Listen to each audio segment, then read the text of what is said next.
There was a moment, just before the needle touched the vinyl, where the music had already begun.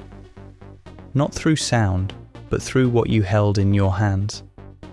Album artwork had already mattered in the 1970s, but in the early years of new wave synthpop and the new romantic movement, it became something more deliberate, more closely tied to identity. Not just through band images, but through graphic design, typography, colour and composition. This video focuses on UK releases from that period. These 20 sleeves are some of my own personal favourites, and what you will hear are my own thoughts and interpretations. Others may see something different, and that is part of what makes these covers so interesting. If you think back to that time, buying a record was never just a transaction. It was a ritual that really began once you got home. You would take the sleeve out, feel the texture, study the image, read the details. Then you would place the record on the turntable. By that point, the music had already been framed in your mind. The artwork had already shaped how the record would feel. What defines these early 80s sleeves is not a single style, but a shared intention. These were not decorative choices. They were part of the same thinking as the music. Identity was not only shown through faces, but often constructed through design itself. Many of the artists came from art school backgrounds, and many worked closely with designers who understood that image could carry meaning just as strongly as sound.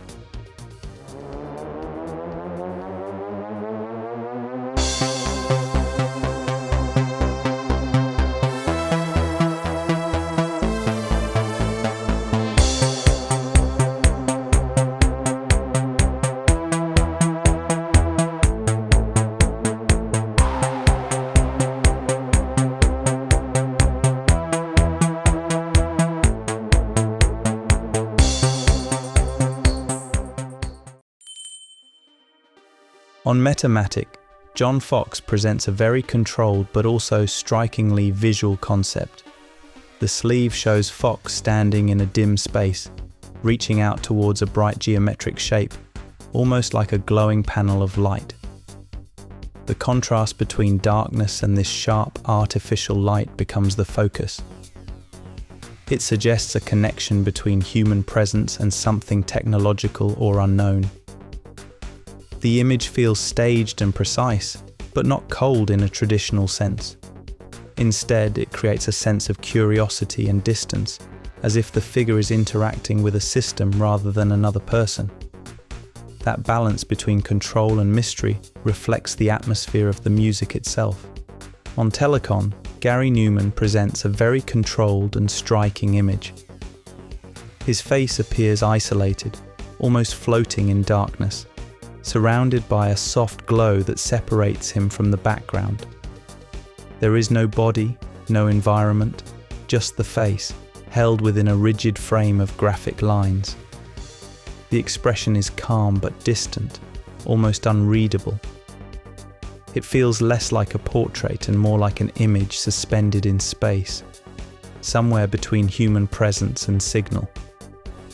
That sense of isolation and control reflects where his sound had moved, more inward, more restrained, but still shaped by that artificial constructed identity. On Vienna, Ultravox present a carefully staged and highly composed image. Designed by Glenn Travis, the sleeve places the band within a surreal, almost sculptural landscape of folded shapes, like paper or fabric.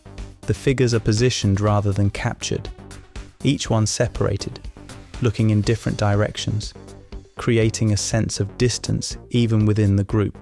The large white space and minimal typography add to that feeling of control and restraint. It feels less like a moment and more like a constructed scene, reflecting the album's precise, elegant and atmospheric sound. On Sons and Fascination, Sister Feelings Call, Simple Minds present a sleeve that feels fragmented and in motion.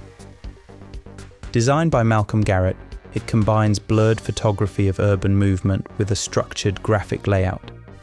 The central image, with streaks of light and passing figures, suggests speed and disorientation, like a moment captured while moving through a city.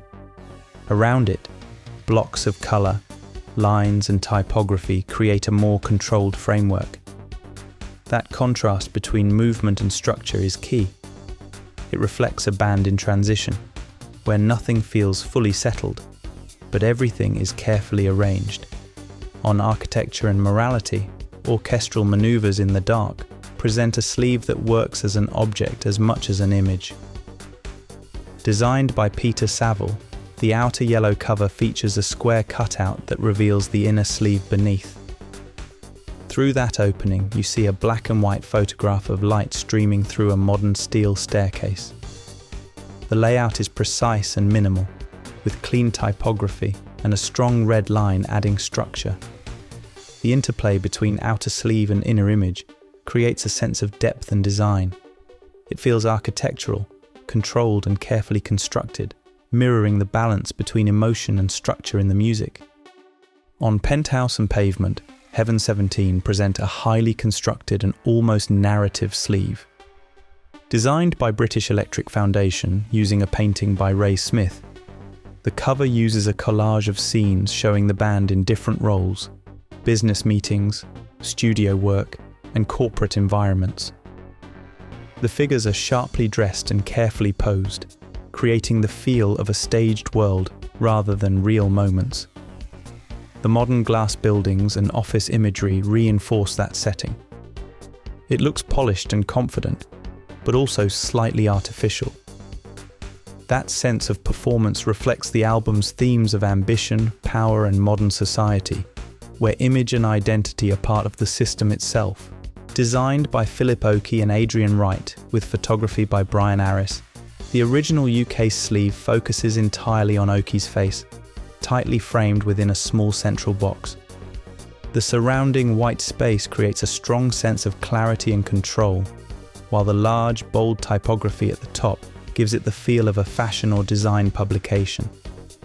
The image itself is calm and precise, with carefully applied makeup and a direct, steady gaze. By isolating a single face and removing all distraction, the cover turns identity into something constructed and stylized, rather than personal or spontaneous. On the debut album by Visage, identity becomes highly stylized and theatrical.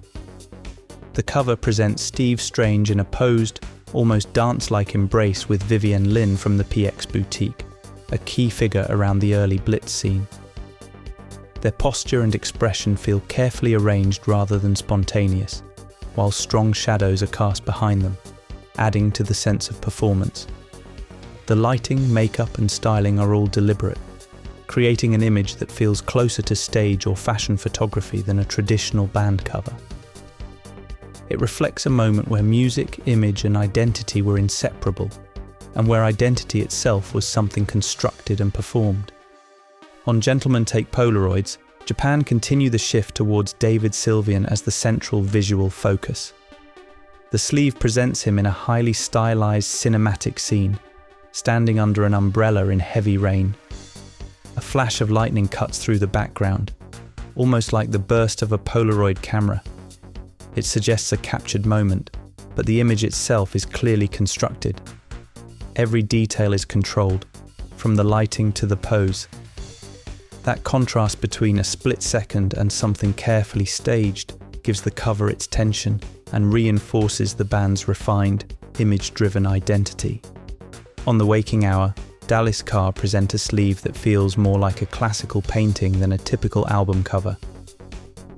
The image shows two figures in a staged, almost mythological setting, with a column, landscape, and soft, dreamlike colours in the background. The composition is calm and carefully arranged, but also slightly ambiguous. It is not clear what is happening or why. That gives the image a quiet, suspended feeling, as if time has paused. Rather than abstraction, it creates atmosphere through stillness and symbolism, reflecting the album's introspective and restrained mood. On Upstairs at Eric's, Yazoo present a carefully staged and slightly surreal scene. The cover shows two mannequins sitting across from each other at a table in an empty, worn interior, surrounded by large windows and bare walls. At first glance, it feels quiet and still, almost like a paused moment. But the use of mannequins instead of people creates a sense of distance and artificiality. The lighting is soft but deliberate, giving the scene a calm, almost fragile atmosphere. The title itself refers to Eric Radcliffe and the upstairs studio where the album was recorded, which adds another layer. This feels like a constructed space, somewhere between reality and performance. On Construction Time Again, Depeche Mode and designer Martin Atkins create a bold and highly symbolic image. The sleeve shows a lone worker standing on a mountain edge, raising a hammer against a vast alpine landscape. The scale is exaggerated, almost unreal, with the figure placed against a clear blue sky and distant peak. It feels monumental and deliberate rather than natural. The image suggests labor, effort and transformation, but also isolation. That combination gives the cover its strength, setting a clear tone of purpose and structure before the music even begins. On Non-Stop Erotic Cabaret, Soft Cell present a striking neon-lit image that immediately sets the tone. Photographed by Peter Ashworth, the cover shows the duo posed directly towards the viewer, bathed in deep blue and pink lighting. The glossy background and handwritten style title give it a strong nightclub feel, almost like a late-night advertisement or stage poster. It feels stylized and performative, but also slightly cold and detached. That contrast between bold surface and emotional distance reflects the world of the album, where glamour, artifice and vulnerability all sit side by side. On Sweet Dreams Are Made of This, Eurythmics present a very controlled and design-led sleeve. Created by Lawrence Stevens, the cover is dominated by a clean, structured layout with large grey panels and a central vertical strip. Within that strip, a small image of Annie Lennox appears, holding a heart, almost like a framed detail rather than a full portrait. The rest of the design is minimal and precise, with gold bars and restrained typography. By reducing the human presence to a small, contained image, the cover creates distance and control. It feels more like a piece of graphic design than a traditional band cover, reinforcing a carefully constructed identity rather than a personal one. On The Party's Over, Talk Talk work with artist James Marsh and designer Bill Smith to create a highly stylized, painterly image. The cover presents a close-up face, reduced to its essential features, eyes, nose, lips, and a single tear. The symmetry is precise, almost calm, but that small detail of the tear introduces emotion into an otherwise controlled composition. The soft colours and smooth surface give it a dreamlike quality, somewhere between illustration and design. It feels minimal, but not empty, allowing mood to emerge through subtle detail rather than obvious narrative. On the debut album by A Flock of Seagulls, the sleeve presents a surreal and highly stylized scene. Designed by Pete Watson, the image combines an interior space with an open window looking out onto a strange, glowing landscape. Seagulls move through the room, blurring the line between inside and outside, while a television set shows the band within the scene itself. The colours are soft but unnatural, giving everything a slightly dreamlike quality. It feels less like a real place and more like a constructed environment, reflecting a sound that was equally atmospheric and removed from everyday reality. On Happy Families, Blancmange take a very different approach. The sleeve uses a bright, almost storybook-style illustration of a countryside scene, with cats dressed and posed like people in a carefully arranged setting. At first glance, it feels cheerful and familiar, but the more you look at it, the more it feels staged, almost like a performance of normal family life. That contrast between surface warmth and underlying artificiality gives the cover its character and reflects the band's slightly off-center approach. On Night People, Classics Nouveau present a very controlled and minimal design. The sleeve is dominated by a deep dark background with a single gold watch placed off-center. There is a strong sense of space and precision, almost like a luxury object being displayed. The absence of the band keeps the focus on mood rather than personality, and the watch introduces a subtle idea of time and control. It feels elegant, slightly distant. On Rio, Duran Duran present one of the most iconic and instantly recognizable covers of the period. Designed by Malcolm Garrett with illustration by Patrick Nagel, the sleeve centers on a highly stylized female figure, defined by clean lines, flat color, and sharp contrast. The composition is bold and graphic, with diagonal lines cutting across the image and framing the face. It feels modern, confident, and deliberately artificial. The figure is not a person in a traditional sense, but a symbol of style and image. The original reference came from a fashion photograph, and it took 42 years before the model was finally identified as Marcy Hunt. That adds another layer to the cover, a real person transformed into a timeless, almost abstract icon. And finally, from the tea rooms of Mars to the hellholes of Uranus by Landscape, presents one of the most surreal and inventive sleeves of the period. The image combines a carefully constructed geometric space with an abstract object that feels part machine, part sculpture, set against a dark triangular form in the background. The strong perspective and clean lines give it a distinctly futuristic feel, almost like a designed environment rather than a real place. It feels precise, but also imaginative. There is a playful quality to it, yet everything is carefully arranged.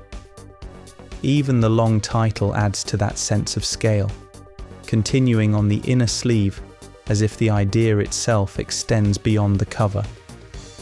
Across all of these covers, what connects them is not a single style, but a shared understanding. That identity could be built through faces, but just as often through design, through typography, color, and composition. The image was not separate from the music. It was part of how it was understood. Before a single note was heard, something had already been communicated, and perhaps that is what made that period feel so complete. Not just the music itself, but how it was presented. Of course, these are only my own interpretations. Others may see something different in these covers, but that is part of their strength. They leave room for meaning. You did not just listen to the music, you saw it, you held it, and in that moment before the needle dropped, you were already inside the world the artist had created. If you would like to support the channel and help me continue making these videos, you are very welcome to do so through a membership here on the channel or on Patreon, both linked in the description.